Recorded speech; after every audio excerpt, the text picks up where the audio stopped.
जी, एक चिट्ठी आ रही है एकनाथ शिंदे की तरफ से और उन बाकी सेना लीडर्स की तरफ से जो अभी गुवाहाटी में, वो कह रहे हैं कि चीफ मिनिस्टर उद्धव ठाकरे कभी आउट ऑफ रीच ही रहते थे, हमेशा कभी बातचीत ही नहीं हुई, कभी मंत्रालय नहीं गए वो।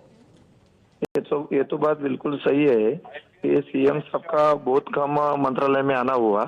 वो जो बीच में एक साल उनकी एडमिट होने के बावजूद, बीमार होने के बावजूद नहीं आ पाए और बाकी के विधायकों से भी मुलाकात नहीं कर पाई, ये बिल्कुल सही है।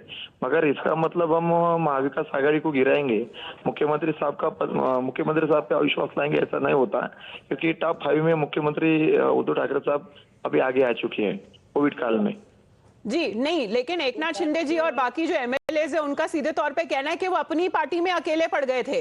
अगर कुछ काम होना था तो उद्धव ठाकरे से मिलने में इतना टाइम लग जाता था कि वो मिल ही नहीं पाते थे। उनका जो ग्रास रूट लेवल से जो इन टच रहते थे वो खत्म हो चुका है।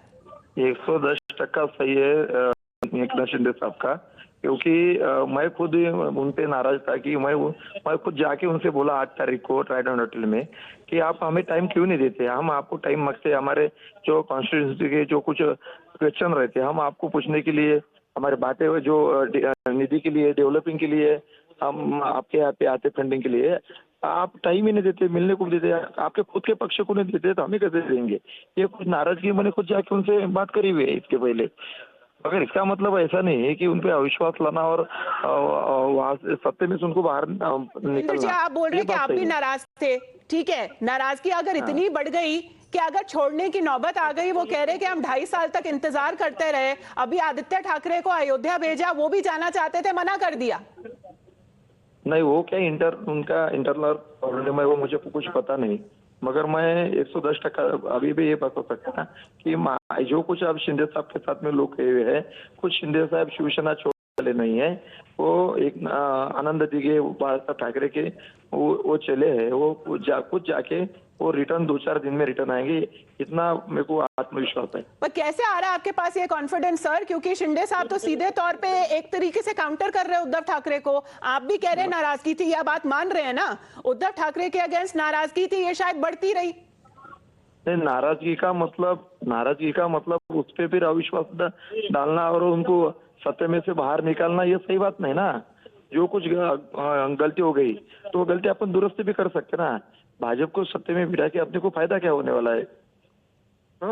फायदा क्या होने वाला है सर? वो तो सीधे तौर पे कह रहे हैं कि अगर फायदा होगा तो जनता की तरफ से होना चाहिए ना, क्योंकि जनता की आवाज अगर मुख्यमंत्री नहीं सुनेंगे तो कौन सुनेंगे? नहीं, जनता की आवाज एक ही है। महाविकास आघाड़ी को सरकार चाहिए। 5 साल 14 से 19 तक भारतीय जनता पार्टी को महाराष्ट्र में सत्ता उनके हाथ में दी थी। उनका जो परफॉर्मेंस है सभी के 13 कोटी जनता ने लोगों ने देखा है। उनको 13 कोटी जनता उनसे परेशान थी। सब इकट्ठे आके फिर महाविकास आघाड़ी की सरकार स्थापन हुई। पवार साहब ने खुद जाके आके सरकार स्थापन की। तो ये सरकार चलनी चाहिए, ऐसे मेरा रवैया है। सर चलेगी कैसे अगर मुख्यमंत्री जी ने खुद अभी वर्षा का बंगला छोड़कर वापस मातोश्री की तरफ चले गए अपना सामान लेकर? क्यों गए फिर? वो उनके पार्टी का इंटरनल प्रॉब्लम है। वो अभी 2 दिन में वो भी प्रॉब्लम सही तरीके से हल हो जाएगा। आप सिर्फ देखते रहिए, 2 दिन में हल हो जाएगा और जितने भी लोग बाहर गए हुए सब मातोश्री के दरवाजे में जाके बैठ जाएंगे। अच्छा, तो ये किसका हाथ हो सकता है पीछे? सीधे तौर पे अगर कहा जाए ये किसका हाथ हो सकता है पीछे कि किस तरीके से एकनाथ शिंदे उसके पीछे 10-12 और निकल गए? किसका हाथ है? राज्यसभा चुनाव, विधान परिषद चुनाव, ईडी का हाथ इसमें है। ईडी ने सब प्रेशर करके खुद जाके ईडी लोग इसको फोन लगा रहे अभी विधायकों को कि आपका ऐसा प्रकरण है, हम आपका प्रकरण बाहर निकालेंगे।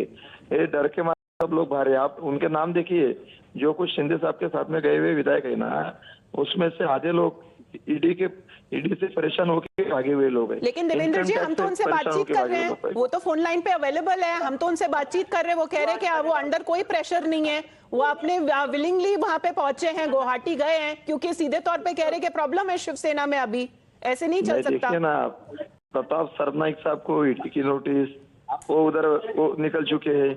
दूसरे वो यामिनी यादव, उनके मिस्टर को ईडी की नोटिस, वो उधर जा चुके हैं।